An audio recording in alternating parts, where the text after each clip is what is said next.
Now, there are actually many ways of making your own book, but this is what I'm talking about, the very simple chapbook. You take a piece of paper, a piece of typing paper, 8.5 by 11, you fold it in half, and you have 4 pages. You put several of these pages together, slap on some kind of cover, usually cardstock, but not always. This one is not cardstock, it's just a heavier paper. And voila, you got a chapbook. It can be done in, if you have the poems, it can be done in a couple of days. Your part. Okay, so this is what most people think of as the chapbook that is a commercial venture. The poet is usually going to sell them, make several, 100, maybe 200, maybe 500. They're going to sell them. This is what we usually think of, but there are lots of things you can do with a chapbook, and they are so much fun to make. Usually, a chapbook is a small sampling, when a poet does it, is a small sampling of the poet's work, best poems hopefully, or more often is a group of poems on one theme or another. So it's one theme. And I'm going to talk first about what you can do with a chapbook, and then I'm going to show you how to make your own. This was my introduction to bookmaking, and my husband and his sister actually made it. 3 in the Morning songs, there aren't any more copies except mine left. But the real fun thing to do with these is make presents for people. There are many chapbooks that are just 2 copies, mine and whoever I made it for. This one is about cats. It was for my husband, as if I didn't know anything about cats. Illustrated with stamps and paper. I'll pass it around and you can look at it. But I actually printed them out on a computer.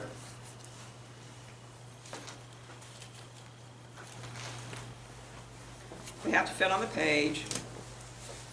So here's what I did. First I chose the poems. That was the hardest part. I kicked it around for like 3 or 4 months. Do I want this poem? Do I want that poem? No, take this one out, put this one in. Shall I rewrite it? Oh. Then I came down to, okay, how many pages?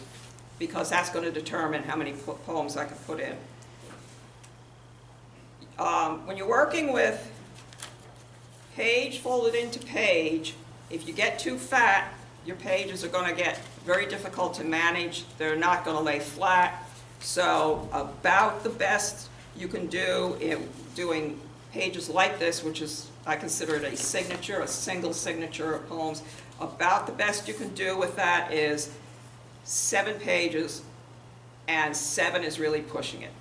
You're going to probably, now you don't absolutely have to do it, but you're probably going to want a title page, because on your title page you can put, the usual information plus your press name and the year and so forth. And then on the back of the title page, whoops, well, I was going to show you, but I put the acknowledgments on that back page. So you're going to want that title page, and that's a single page. That's a page. Okay, so 6 is probably easier, so that leaves you 5. So that's going to be like 20 pages of poems. Now in this case, I only did 12 poems, 12 pages of poems, which was 3, and the 4th is the title page. Sometimes, and since I sent the books around, I can't show you. You might want to do a blank page, but that's not really necessary with chapbook. Okay, so I chose my poems. Now,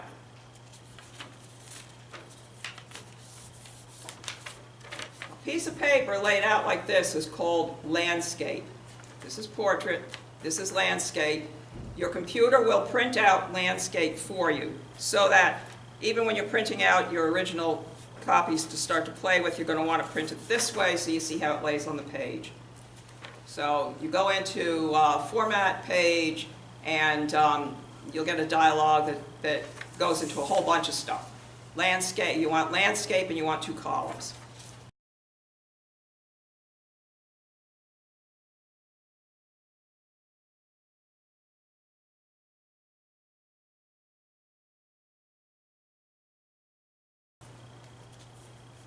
So I chose my poems.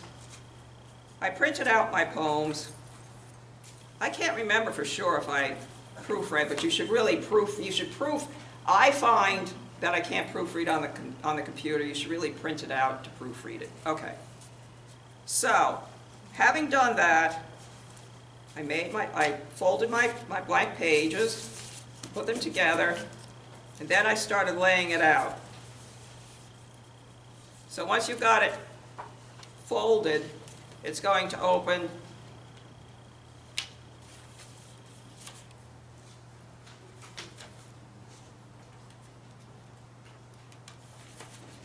this is 1, this is 2, this is 3. This copy you're laying out by hand. So, it's a poem on the first page. This is the poem on the second page, and you go through it like that. And this is temporary. When you're doing the first round, it's temporary, so you want to attach it in some way that is temporary. Paper clips, temporary double-sided tape, but I find that paper clips is probably the easiest thing. Then if you get, you lay it out, you don't like it, you can go back and very easily change it. So, having reached a point where I knew what I wanted, how I wanted it laid out, then I made the dummy. You always want to make a dummy. I tried one time to just do the thing on the computer, thinking, oh, I know what I'm doing. Yeah, sure I did. So, I will never do it again without a dummy. So then you lay it out. It's the exact same way, but you lay it out with new copies. You haven't written on them. Staple it in or something like that. This will also give, if you're doing multiple copies, you're probably going to want to take them to a printer. Or you'll at least be taking them to a place where you can print them out yourself. You're going to want to be able to see what you've got.